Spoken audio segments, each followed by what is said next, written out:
Hey everyone, Sean from Craft Elements. I got my handy helper here today again, and I wanted to go over a demonstration for our new 3D rose mold. This is a very cool mold where we've actually cast a stem with some leaves and then a rose head. It is a very thick mold, and it's a relatively small mold in terms of volume, but it uses a lot of silicone.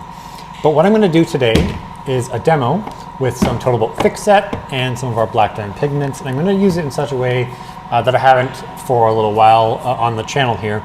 Oh, excellent. You got that all mixed?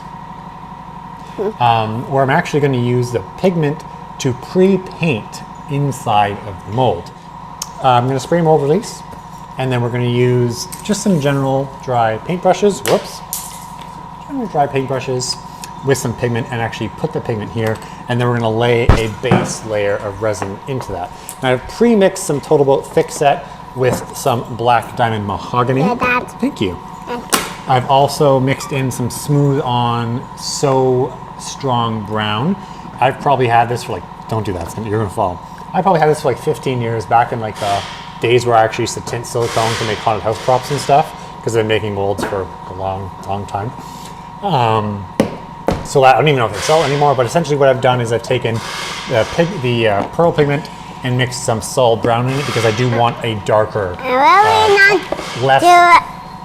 What will we do with these ones? I'll show you in a second.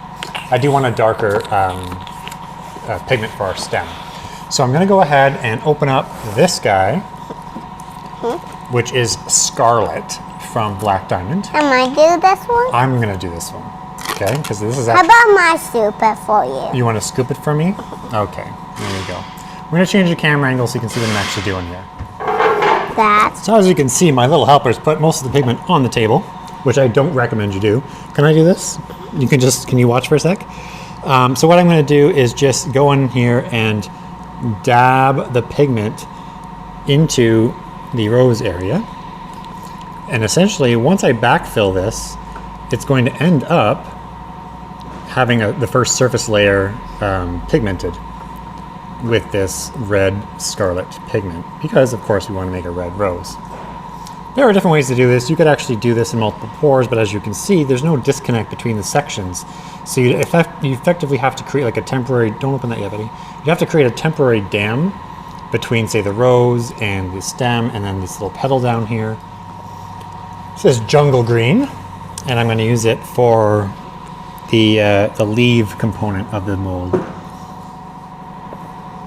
You got some on your hands. I did. I'll wipe the excess off that we don't want in our stem.